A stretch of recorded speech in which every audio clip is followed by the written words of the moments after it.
everybody. My name is Kory and I am with Teller's Bridge. You can see this on my shirt. There are several people in this room who also are wearing similar shirts. I had to watch my language there. One of you might tell my mother. We can't have any of that. So I'm going to introduce the cast of characters because they are characters. In the back there is Ben Traxel.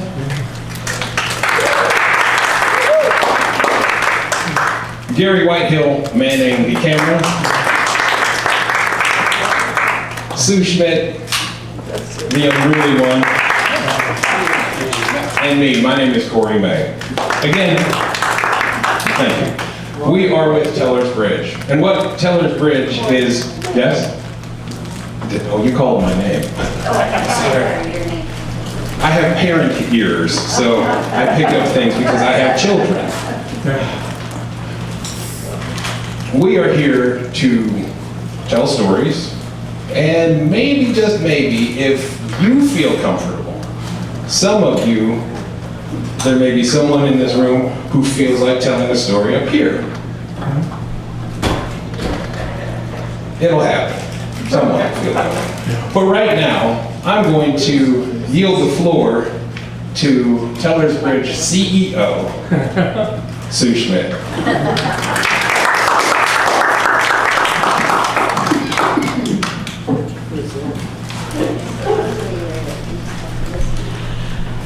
Hi, everybody. They give me the title of CEO so that they can give me more work. That's how that goes. I just wanted to tell you a little bit about Teller's Bridge, how we started, and then I also wanted to chat with you just a little bit about the Cedar Rapids Storytelling Festival, which is this is one of the events that is a part of it. But let's start with Teller's Bridge. It's October 2019. It's a warm October night, probably not unlike tonight will be. I'm sitting on a stool, a vinyl stool, kind of a well-worn vinyl stool. It's got a big crack in the middle of it. I'm sitting outside of a gay bar in Iowa City collecting money. Now, I'm 68 years old. I've been retired for 1 year, and I guarantee you that was never part of my plan. What happened was, a group of us, the guys you see here and a couple of others, got together at a Toastmasters conference. We're all Toastmasters. And you know how it is when you're at a conference and everybody gets all wound up and they've got lots of ideas and they think, why can't we do this? And that night, what it was why can't we have storytelling, live local storytelling in Cedar Rapids? Because storytelling is having a moment in the United States and all over the world. And so in October, sitting outside the gay bar, we had arranged to have a live storytelling event. And although I said there wouldn't be any music, and there won't be, there was music that night, and stories, and about 45 people showed up. And we all went, wow. And then COVID happened. So all the plans that we had to do things live in public went to Zoom. And that actually wasn't a bad thing because we learned a lot and we got to talk to people from all over the world who showed up at our workshops and events. When COVID was over, we went to the James Theater in Iowa City for a few shows. We went to the Anglet Lounge for a few shows. But we discovered that really our place, the place where we flourish and have the best time and our audience seems to be the most relaxed, is in a pub with drinks and food and where the atmosphere is a whole lot more casual. And what we do at those events is invite anyone in the crowd to come up and tell a 5 to 8 minute story. And when they do that for the first time, they get a free t-shirt. Which is part of our marketing plan, of course. They're going to wear a t-shirt, and there you go. So that's how we started, and that's what we did for 3 years. And then we decided to become a nonprofit. So last spring we became a nonprofit, and with that we have to have a bigger plan, which is to teach more people how to tell stories, and to embrace a philosophy that says that it cannot hurt, and it can only be good if we tell each other our stories. our personal stories, our stories that we make up that are fiction but are truth, our tall tales. And why would that be important? Because we're battling a lot of loneliness in this country. Ever since COVID, we're sort of holed up in our spots. And the second part is that we're in a time when there's a lot of political division, a lot of contention and stress between us. And I can tell you my opinion about things. I can make you aware of how I feel about your opinion. That might not go so well, but I can tell you a story about how I got to where I am. And while that may not change your mind, it may at least expand your thinking about me and about how I got here. And so that's the idea. We are trying to create a community of storytellers in this area. And that simply means that we're going to be out there teaching people, we're going to be having live events, and that is what led us to the Cedar Rapids Storytelling Festival, which is happening now. Okay, it was a part of our strategic plan, because we can't do our work if people don't know we exist and that what we're doing, and that's part of why we're here. We want you and every segment of this population in Cedar Rapids to know that we're out here and we want to tell stories and we want to help other people tell their stories. So I called the library and said, would you be willing to do a storytelling festival? And they said, sure. I didn't expect that, really. And they've been wonderful partners. So this is the next to the last day, but tomorrow is the big day. Tomorrow is the day that there are workshops all morning at the library. There are children's events at the library. The Cedar Rapids Opera is coming. Jaron Crow, who's a local storyteller, is going to do a workshop for little kids at the library. There are 3 workshops for adults at the library. One is telling a difficult story. Another is storytelling 101. And Howard's is, storytelling as a performance art. So, and those guys, those 3 are the heavy hitters. They're the ones who are nationally and internationally known storytellers who are coming to Cedar Rapids to tell stories tomorrow afternoon. So from 2 to 4, the big deal is, from 2 to 4 is a showcase. It includes those 3 storytellers, as well as, I believe, 5 other storytellers. 7, excuse me. Hey Sue, how much does this cost? It doesn't cost a thing. It doesn't cost a thing. It's all free, and that was part of the philosophy. This needs to be open and available to everyone, so all of the events are free. And all of the events tomorrow take place at the Cedar Rapids Library. So if there's any way that you can get to the library tomorrow, either for the workshops in the morning or for the performance in the afternoon, or both, that'd be even better. There'll be a food truck outside in case you get hungry. It would be great to see you all there. And that's who we are, and that's why we're here, and I'm so grateful that you all came to say hello. Mr. May.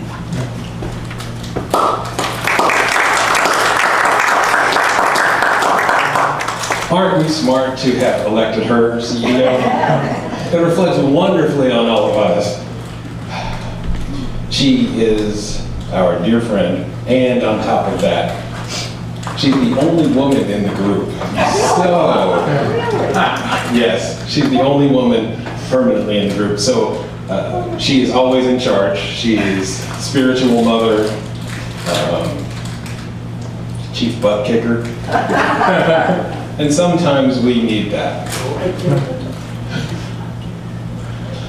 So, I'm letting that sink in for a second. You may ask yourself, am I a storyteller? And what I want to tell you is that every single one of you in this room is a storyteller. If you have told someone about your grandchildren or your niece or your nephew, you are a storyteller. If you are recounting something that you saw on sports last night, or something that you saw in the news, you are a storyteller. The only difference between you out there and me up here is position. So wait. That's what that looks like, huh? So, at some point, if one of you brave, intrepid souls feels like it, you can get up and tell a story.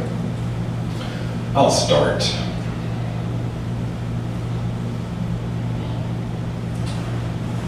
There is something about baseball cards that appeals to little boys. I used to spend my entire allowance on baseball cards. That feeling of the wax paper, and when you would hear that crinkle as it opened up, the smell, that little puff of that bubblegum scent. Then there was that little communion wafer of bubblegum that lost flavor after 4 chews. And then there were the baseball cards. This was treasure. It was treasure. Because you might have the card that your best friend doesn't have, or your best friend might have the card that you need to fulfill your set. And it's in that moment that little boys and some little girls learn how to share. As is the way of all things, we grow up and sometimes we grow out of things.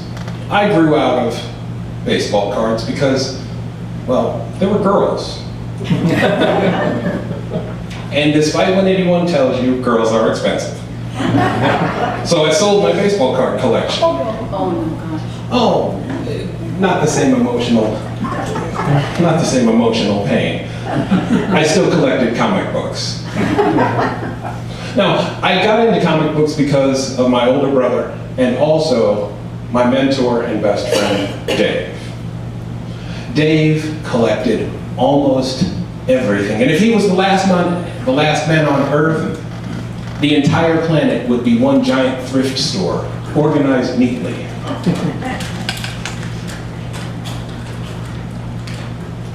Dave was my best friend.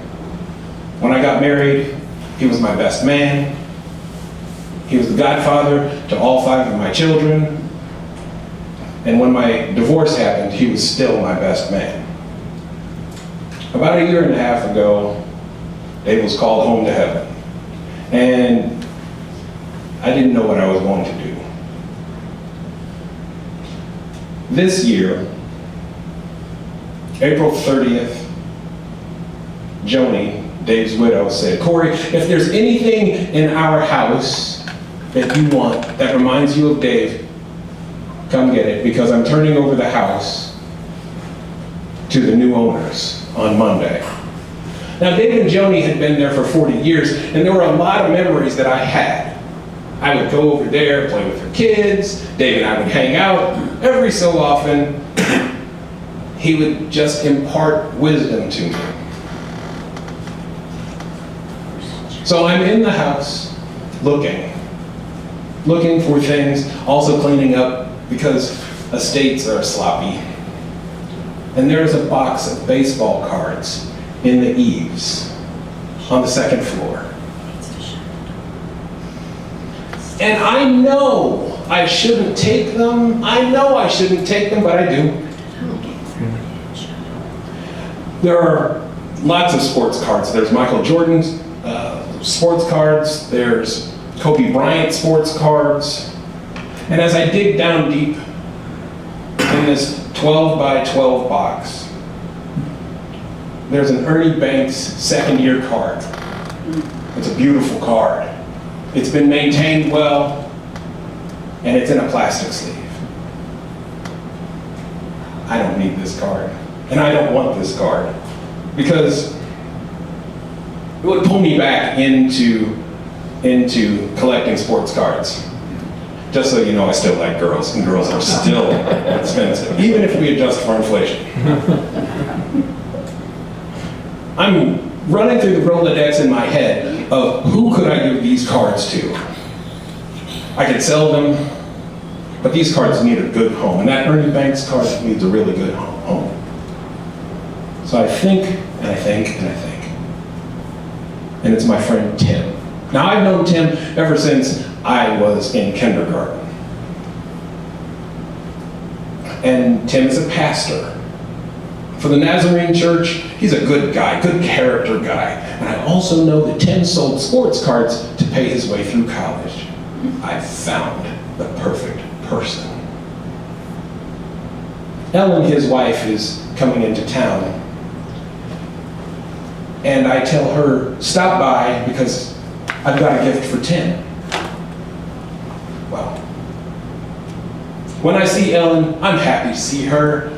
Her enthusiasm is a little muted when she sees this box of sports cards. What's that? Oh, this is the gift for Tim. No, really, what is that? It's sports cards for Tim. You realize, of course, that I'm trying to get rid of sports cards out of my house. But these are for Tim. She says, fine. And she says fine in that way that women say to men when things aren't actually fine. Fine. And I put the cards gently into the back of her SUV. It's a straight shot from here to Chicagoland where they live. And I'm wondering whether Ellen is going to leave these at a rest stop on Interstate 80 so some other child may pick them up. And I don't hear back from Tim for a week. And I'm thinking that Ellen has left them at a rest stop on I-80. And then Tim calls. Kory, I got your sports cards. No, Tim, they're for you. Is Ellen happy? He says, she's fine. Well, Tim says, well, let's go through these sports cards together. And we get through about 3/4 of the box. And he says, well, I'm done for today. Now, I know there's a special card for Tim because Tim lives in Chicagoland and he's been a Cubs fan all his life. But he's going to stop before we get to that card. Oh, no, he's not. Tim, dig deeper into that box. Well, I'm tired, Tim. And he listens. Because we're friends.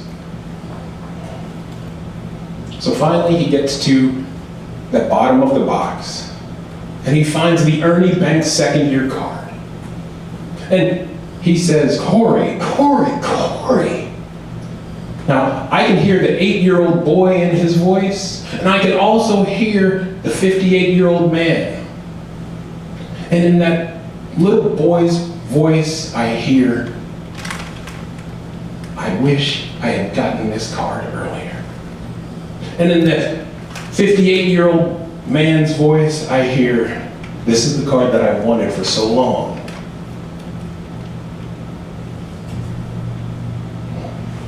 I can hear Tim smile, and then he laughs and says precisely that. This is the card I've always wanted. So I tell him, Tim, what are you going to do with that card? And he says, well, I put Ernie, because he's now really close friends to Ernie Banks. I put Ernie on my desk, and every morning I say, hi, Ernie. And when I have a tough decision that I have to make over the course of the day, it's WWED. What would Ernie do?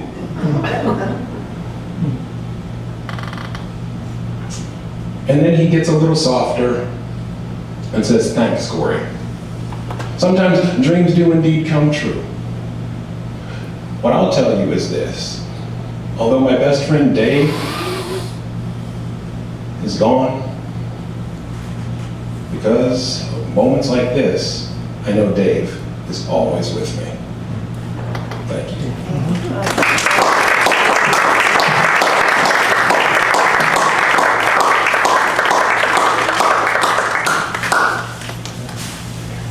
I'm going to call up from the very back, wearing a Cubs hat himself, Mr. Ben Traxel. Ben, please come on up.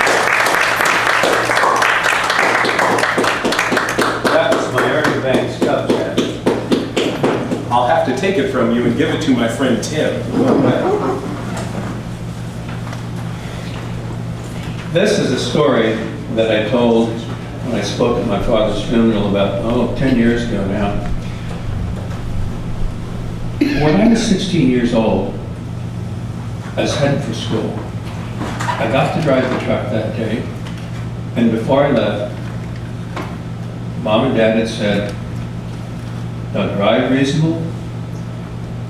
In fact, they told me this every time I drove, because Dad didn't talk to me that day. He left somewhere way earlier that day. Drive reasonable, drive like I'm watching you all the time, and don't drive recklessly and don't spin out on every corner. I said, "Of course not, I wouldn't do that." They said, "Okay." Well, the minute I got down the lane, and our gravel road was 3.5 miles long to Milton, when I got to drive, it was a 1952 Chevy pickup with a 6-cylinder engine and a 4 on the floor. So it was fun to drive. And I'm going along, and the minute I'm outside of the house, so they can't see me, I give it the gas, I hit all the S curves, sliding around, throwing gravel everywhere, having a ball, getting up, going up to the second to last set of curves, hit the corner, set up just right, slid all the way around it, had a wonderful time. And I noticed when I'm doing this that a maintainer had gone by the night before and spread a nice layer of loose gravel across the whole road. You know how gravel roads get? And he'd thrown up some grass too, didn't bother me much. And I'm going into the last corner, getting it set up just right. And I hit a big clump of grass, and I'm going along, and it knocks me off my line. I changed an entire lane, and I was clear out in the road where it wasn't supposed to be, going around a blind corner. And so I gave it more gas, tried to push the front end into the corner more, and I was so sideways, I was taking up 2 lanes. I was taking up way more than I was supposed to. And then I met a car. I went, oh my God. And everything kind of went into slow motion because I was really worried. A, if I wrecked the truck, Mom and Dad were going to kill me. And I might die in a car wreck first, though. And then I'm not going to get to go to baseball practice or anything the whole rest of the day, and I would be grounded if I wrecked a car. All those things went through my head real fast, and how embarrassed I would be that I messed up a corner just because I got knocked off my line by a big clump of grass. I'd never live it down. So I'm battling this thing, and everything's just moving real slow. And I see the car meeting me, and I notice that it moves over a little bit to give me some more room. I thought, great, they're paying attention. And I'm battling it, feathering the wheel, trying to keep in my side as much as possible. And I notice they're waving. I'm sorry, I don't have time to wave. I'm busy. I'm trying not to die. I'm battling and they're waving. I'm going. Finally, we get by each other and we miss each other.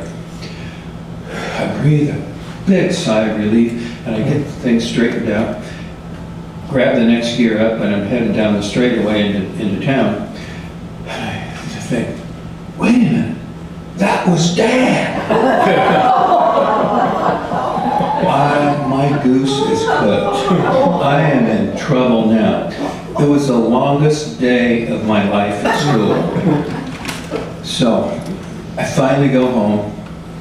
I thought, well, what am I going to do? So I thought, well, I'll just act like everything's okay. And I walked in. Mom and Dad are sitting there. Hi, guys. How's it going? Mom gives me the look. You are really in trouble look. And Dad looks up at me. You could have waved. And then he grounded me for a week. Back to you, Kory.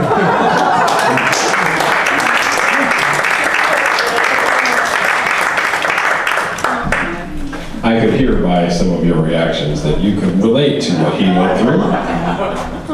Some of you speeding around the S-curves, some of you not waving. It's okay. Our next storyteller is going to be the pride of Shenandoah, Iowa, Big Red himself, Gary Whitehill. Please welcome Gary.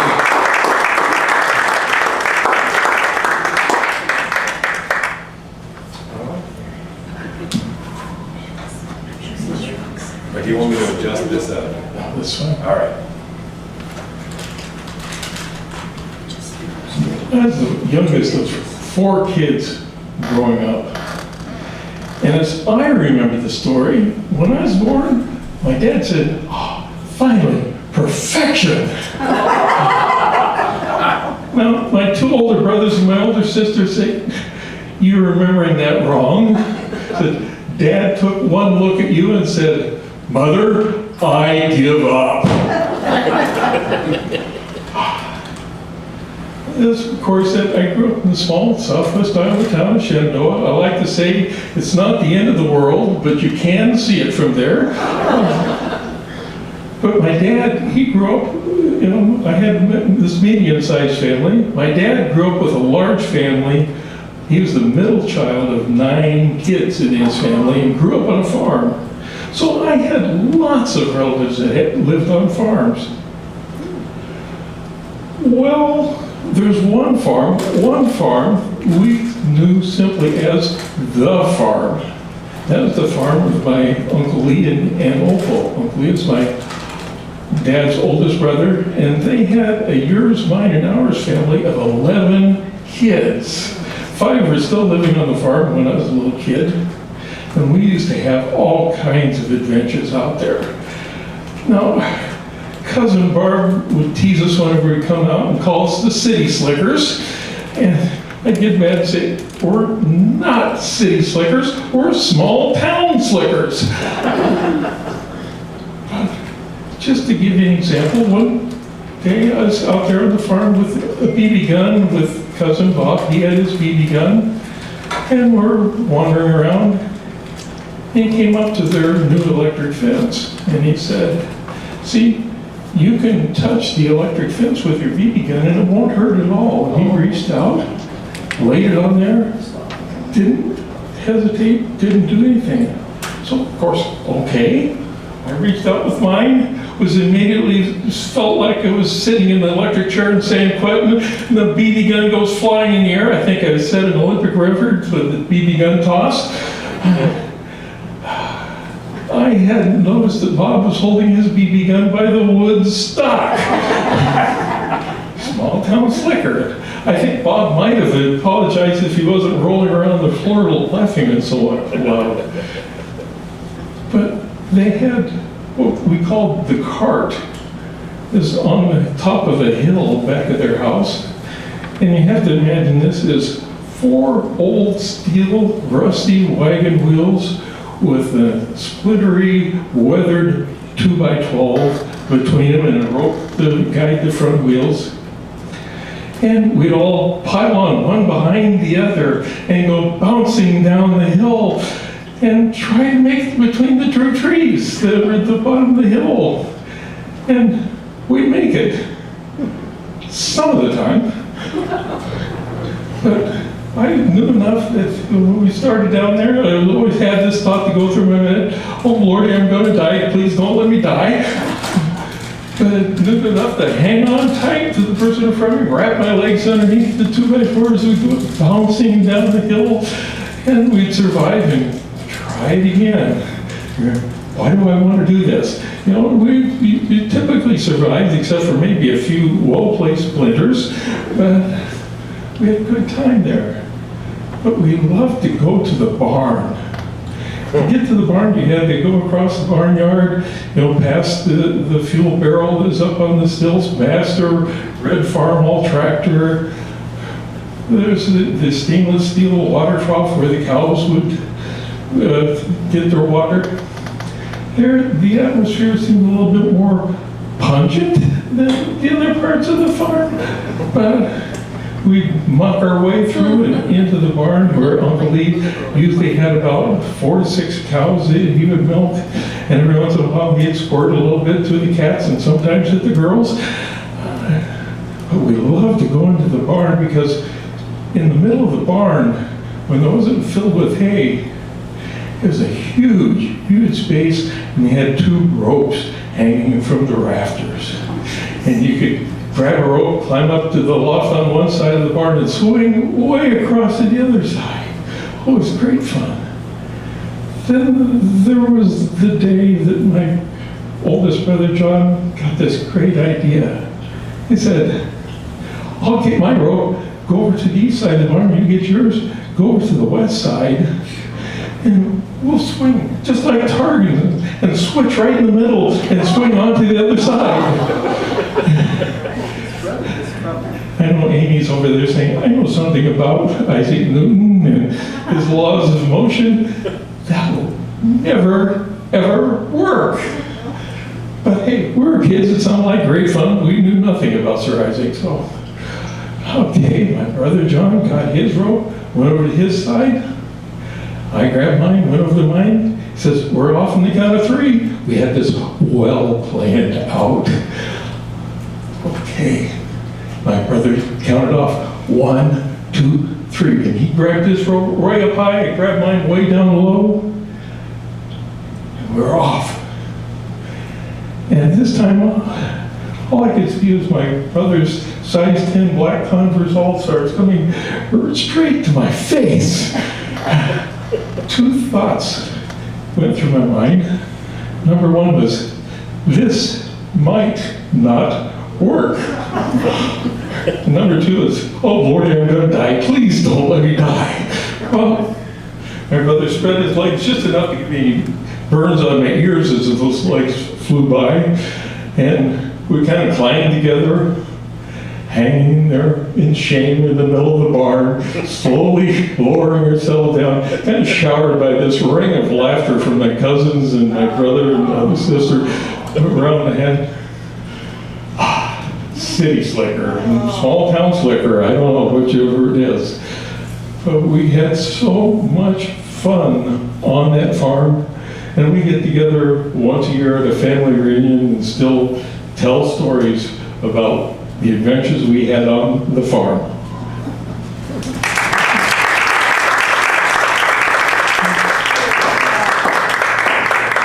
That was Gary Whitehill. Some of you may have experienced something like that. If you have, there's a microphone that you can tell your story with. I'm not looking at anyone in particular, but someone here has a story that they feel like telling. Wow. No one made eye contact. That's impressive. Very impressive. Well, Sue, I guess that means you're up. Please welcome Sue Schmidt, you know, the CEO, the one that we were really smart to elect the CEO, and one that works so hard for all of us. You're the best. Thank you, Kory. I said if we've got a story to tell her, it wouldn't be funny. It's a hot July morning. I am 49 years old. I am headed up my first hill of my first ragbri. Oh, what? I am not in the best of shape. And in front of me is a man shaped like a wedge of Parmesan cheese. And he's riding one of those racing bikes that's about as wide as a pencil. And he's having difficulty switching gears. And I know this because he's jiggling back and forth, back and forth. Now we're in the middle lane. Over here is where all the young kids ride. And they go by 15 miles an hour, even uphill. Over here is where the slower folks ride. And I know that because, and this is true, as I look to the right, here comes a tandem with an elderly couple, straw hats, long sleeve white shirts, little string ties going by me. And I think to myself, okay, I'm going into that lane because I need to get by Mr. Parmesan before he falls over. I get into the lane, I go as fast as I can. I'm trying so hard to get past him. And sure enough, just as I get next to him, he falls in my direction and sends me into the ditch. This ragbri thing is not going so well. I'm laying there in the ditch thinking, you know, this is like the rest of my life is not going so well. And it's true. This is not a good time in my life. In fact, the reason why I'm here is because my daughter Sarah, my oldest daughter Sarah, said to me a few months earlier, you know, Mom, things are going so bad that we need to have something to look forward to. What do you say we go on ragbri? Now, earlier that year, my husband of 26 years left me. A couple of months after that, my dog Daisy, running around, broke her stifle and had to have 4, count them, 4 surgeries in order to get them fixed. Do I have money for 4 surgeries as a new divorcee? Not exactly.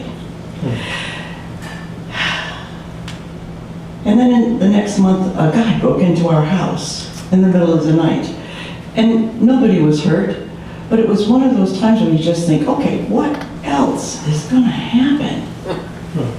So when she says to me, why don't we go on Ragbri? I'm thinking, sure, why not let's just poke the bear and see what other things could happen to us. But I had nothing to lose, and she was so excited, I thought, oh, okay. Now, I had not been on a bike in 20 years. So this was a silly thing to have decided. So, we get to Ragbri, and the very first night, it is 96 degrees, hotter than today, and more humid. And the only thing that I want is a shower. I want a shower, I want to get dry, I want to put on dry clothes. And I realize at this point that I have not totally thought this Ragbri thing through, because I never had a conversation with anybody about showers or bathing at Ragbri. But we were instructed to go to the local high school, which is not very far away. We get the tent set up, we go to over there, and for $5 they give you a towel. And you get inside, and there's a large open room, which is the ladies' locker room.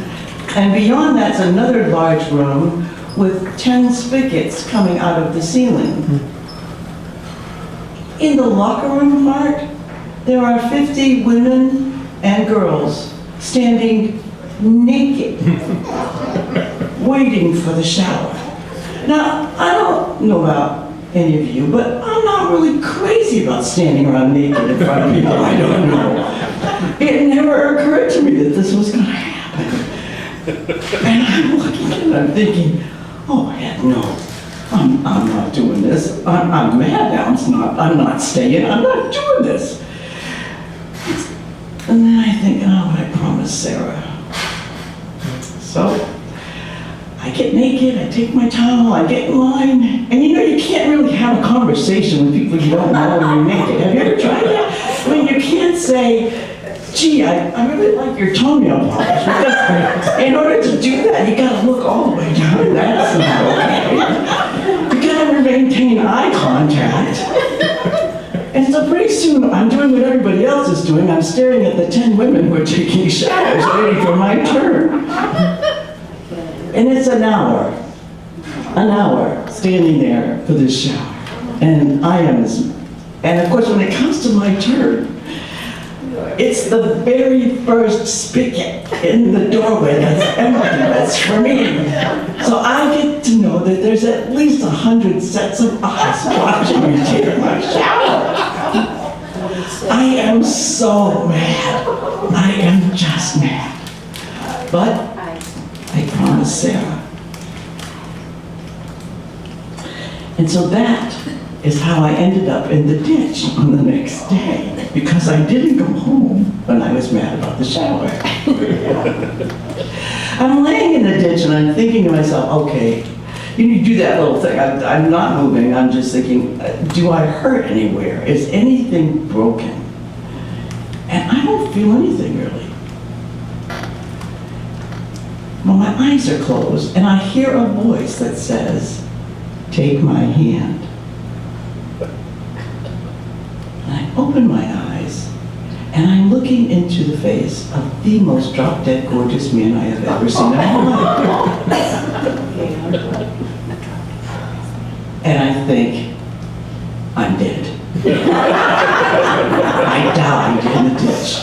This is Jesus himself. To take me to heaven. I am dead. That's why nothing hurts. I'm dead. And he puts out his hand, And I think, oh, okay. I take his hand. He's got this sort of smile on his face, and he helps me out of the ditch, and he grabs my bicycle, and he flips it over. And I look around, and I realize that it's not heaven, it's Iowa. And right down the road, just a little ways, is Mr. Parmesan, who's laying on the ground, and there's 50 people around him. I'm thinking, I do not want that. I don't want that. So this fellow takes my bike, and he's doing things to it, and as soon as he flips it over, I am ready to take it and just leave. I say, thank you very much, and I want to go. But he holds it, and he looks at me with his drop-dead gorgeous face and says, you're going to be all right. You just need to stop at the first aid tent and get a Band-Aid for your knee, but you're going to be all right. And I gotta tell you, it had been such a hard year. Such a hard year. And riding up that hill was so tough, and I was so sure about being in that ditch that, this was just like one more thing.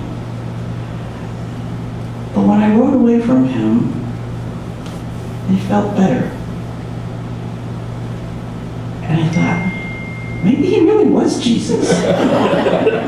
I just didn't die. Or maybe he was just a nice man who reached out and helped me at a time when I needed some help. But the best part about the whole thing was that for the first time in months, I felt hopeful. Thank you.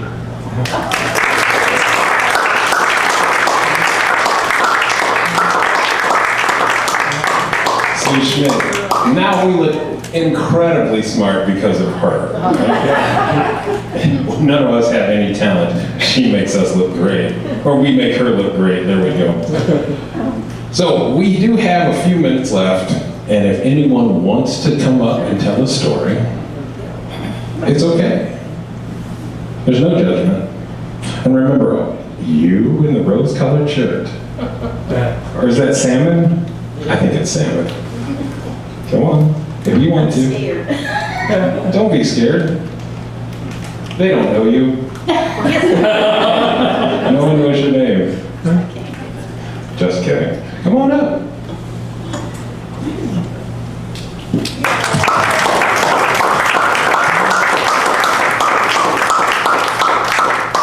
This is the joy of storytelling. You're just sharing a story, just like everybody else. Come on.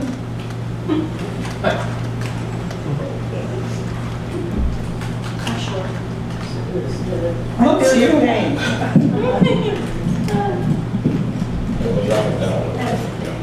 I'm allowed to. Sue, your sister. I'm allowed to, I told one ticket.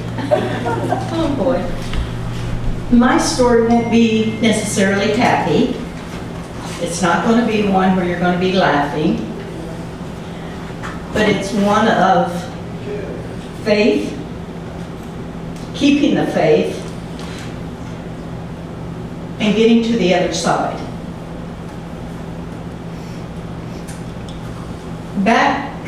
My husband had died in 2018, and then the derecho hit in 2020, and I was absolutely lost. I didn't know what to do. He had always taken care of everything. This had to do with the house, etc., etc. We lived on an acreage. Trees were down everywhere. We lost 20-some trees, and they were all over the place. Not one, only one hit the house. Only one. But there were branches in the roof like spears going into our roof and everything. And I would just stare. I couldn't get out of the driveway. Big, humongous parts of trees in the driveway. Everything. It was a mess. Just a total mess. And the neighbors, they did what they could to help me. They got my garage door open. They got the car out of the garage because I was not physically able to lift anything. We had no electricity. just like thousands and thousands of other people. There were people that came by and said, you know, Beth from church that will help you, you know, and they helped me call my insurance people and everything. And I was one of the fortunate ones. I had an insurance adjuster that following Saturday that came when a lot of people couldn't get anybody. And the place here in Cedar Rapids was destroyed. So he was smart enough to know to call Michigan, the main office, who knew nothing about our problem here. And they got an insurance adjuster to come out that Saturday. But in the meantime, I'm walking around. I'm utterly, utterly lost. I walk every day to the mailbox, as usual. And I always did my morning prayers when I walked to the mailbox and back. It was just the way I did things. You know, I just talk to God. But I've been talking to God, and I was exhausted. It was Thursday after the derecho. I never will forget it. Thursday after the derecho, when I just was wiped. And I just told God, I said, I can't do this anymore. I cannot do this anymore. I'm exhausted. I don't know what to do. I said, I'm lost. I said, so I'm just turning everything over to you. From now on, it's in your hands. You take care of me, and I'm not going to worry. So that Saturday, I asked the kids to come out because the adjuster was coming. I said, my head is not on straight. I don't know how to talk to him. I don't know what he's going to ask. Will you come out?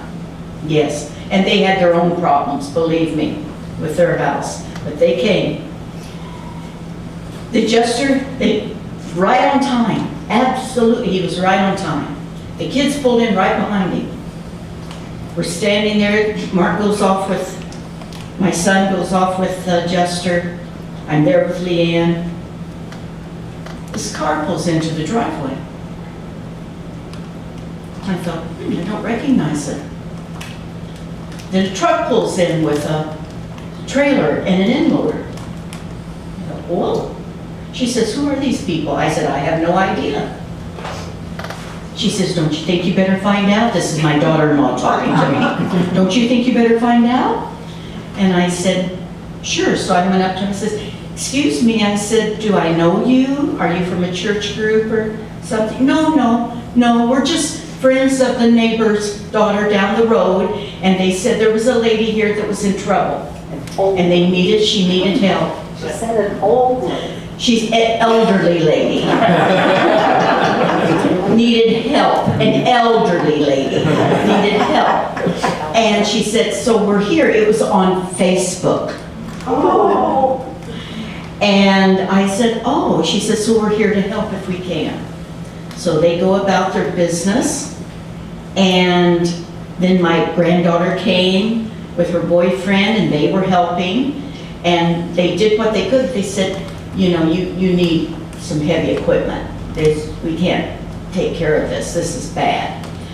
And so we're standing there, and all of a sudden, a car pulls up off I lived in the country on a gravel road.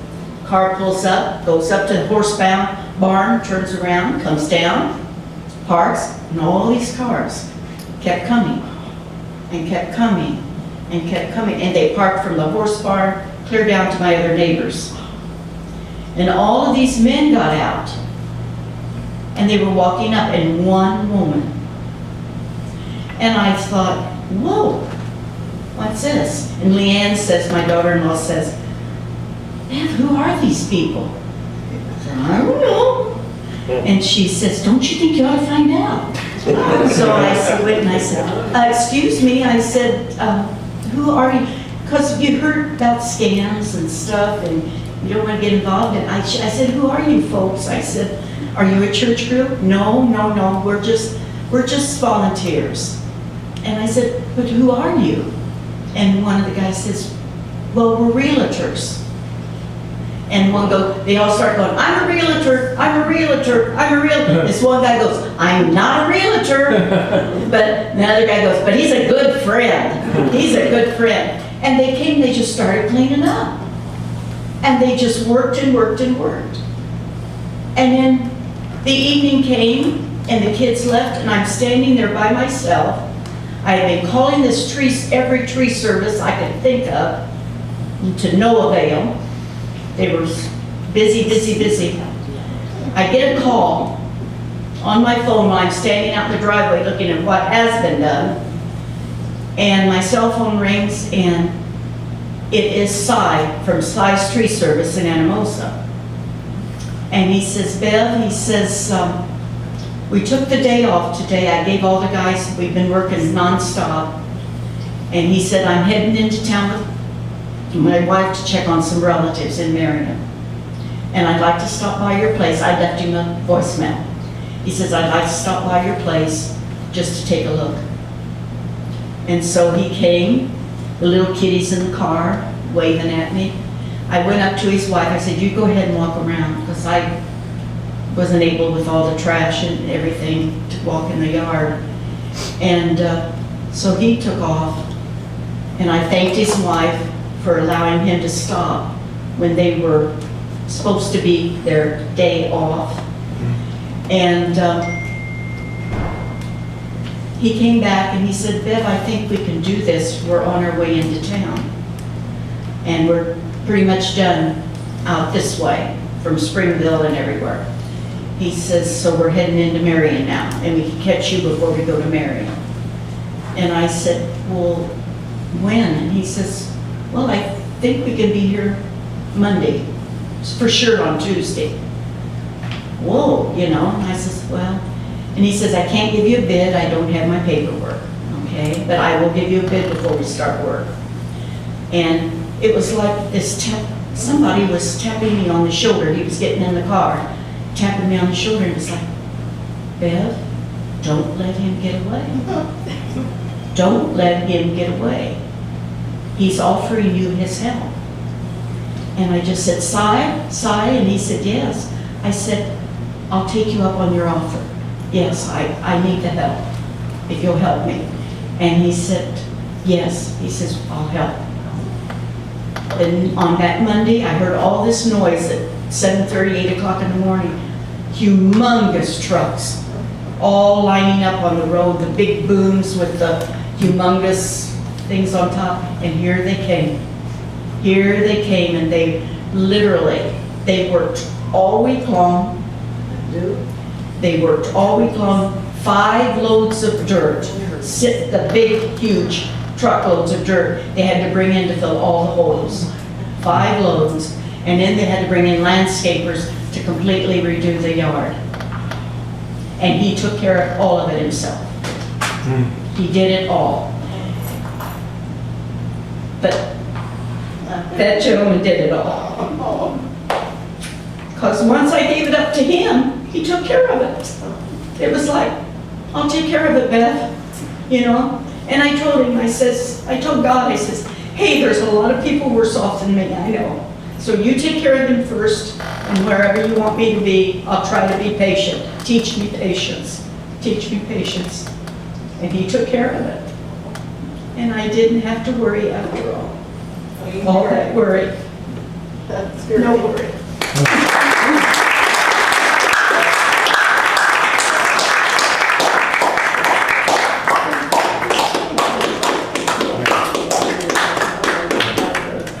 Want to take it? Want to take it? Sure.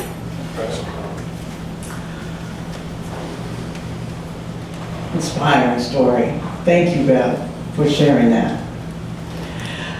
We're done. It's the end. It's been lovely to meet you, lovely to be here. I hope we can do it again sometime. And I do hope very much that you will, if you can, come tomorrow afternoon to the Storytellers Showcase. Come in the morning for the workshops if you're interested, but it will be lots of fun. And I hope you'll all think about telling stories to each other.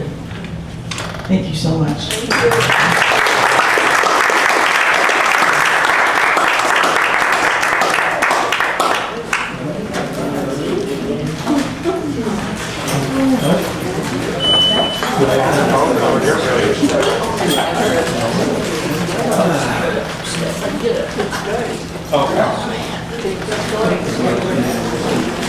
Okay, you got everything?